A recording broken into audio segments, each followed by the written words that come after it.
The boy in white appears in the final 2 minutes of the season 4 finale. He has 2 lines, and those 2 lines just confirmed that this entire show has always been a war between 2 opposing forces.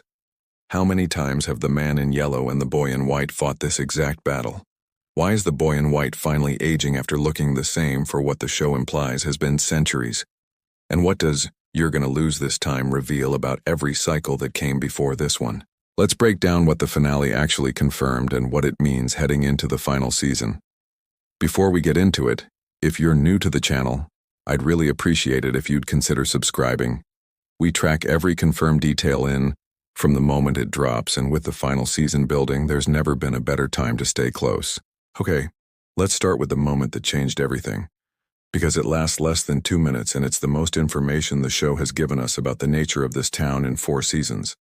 Sophia is walking through the forest, carrying every talisman she's just stolen from the entire town, heading toward the faraway tree. The boy in white appears beside her. He notes that the group now has the children's bones. She counters that the bottle tree is gone. He tells her she's going to lose this time. She smiles, dumps the talismans into the tree, and walks away. That exchange, condensed into 2 lines from a character who has barely spoken in 4 seasons, is the most direct confirmation the show has ever offered about what's actually happening in Fromville at the highest level. Not just one villain terrorizing a town. 2 forces in direct opposition to each other, keeping score. The phrase, "this time," is the key to all of it. It doesn't mean this episode. It means this cycle, which means this has happened before more than once, and the outcome hasn't always been the same. Scott McCord, who plays Victor and also serves as an executive producer on the series, described it plainly in a post-finale interview. He called what the finale revealed the warring entities and said he hopes that revelation means the cycle finally ends. An actor with executive producer access to the show's plans doesn't use language like warring entities casually. He's describing what the show's own creative team considers these 2 figures to be. And the framing primetimer used to describe the final scene is equally telling. They called it a seemingly cosmic game of chess. The boy in white and the man in yellow have been playing for most likely several cycles now. A cosmic game of chess. Not a monster and a victim. 2 players, 2 sides, rules that both of them operate within. Now here's the piece of the puzzle that makes this reading even harder to dismiss. The boy in white is aging. After appearing to look the same for what the show implies has been centuries, he's visibly older now. Victor said it on screen this season. Sophia acknowledged it in the finale, telling him he's all grown up.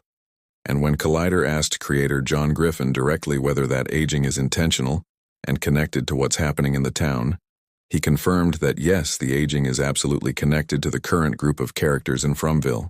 He wouldn't say whether it's a good or bad thing, but he confirmed the connection is real and deliberate. Put that alongside "you're gonna lose this time," and the picture becomes clearer. The boy in white's growth is tied to the survivor's progress this cycle.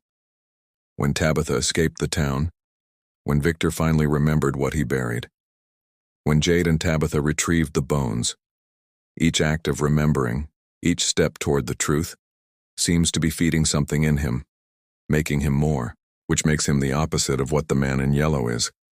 And here's the part that I think is worth taking seriously as a theory heading into the final season, even if the creators haven't confirmed every detail yet. I know this is a big claim.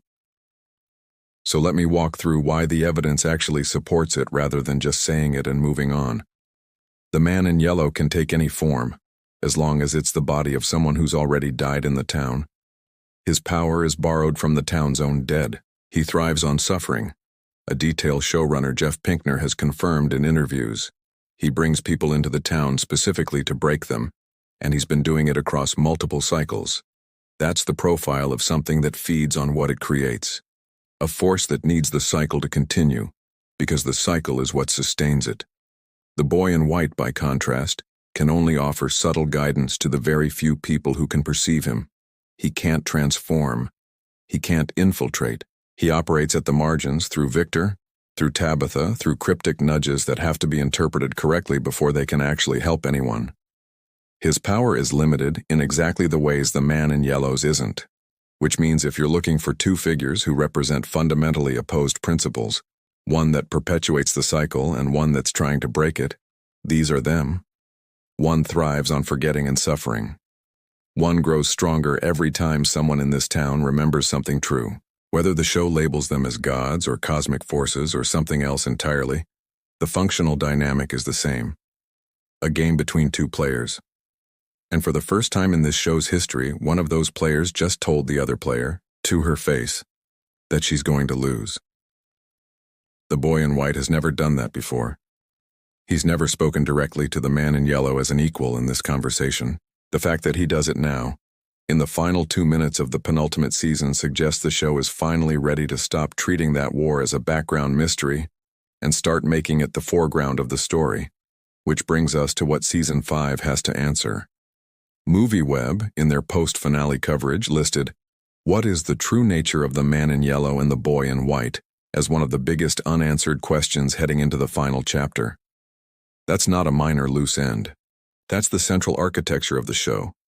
And based on everything the finale just did, Season 5 is the season where that question finally gets answered directly. So here's what we know about when. Season 5 of From will consist of 13 episodes, matching the format of all previous seasons.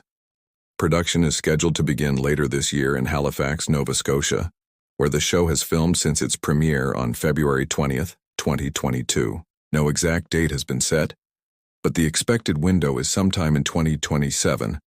The creators have confirmed in a joint statement that Season 5 will bring the story to its intended conclusion, the same conclusion they had in mind from the very beginning. Jack Bender, who has directed key episodes throughout the show's run, previously noted that storylines planted as far back as Season 1 were designed with the ending already in mind.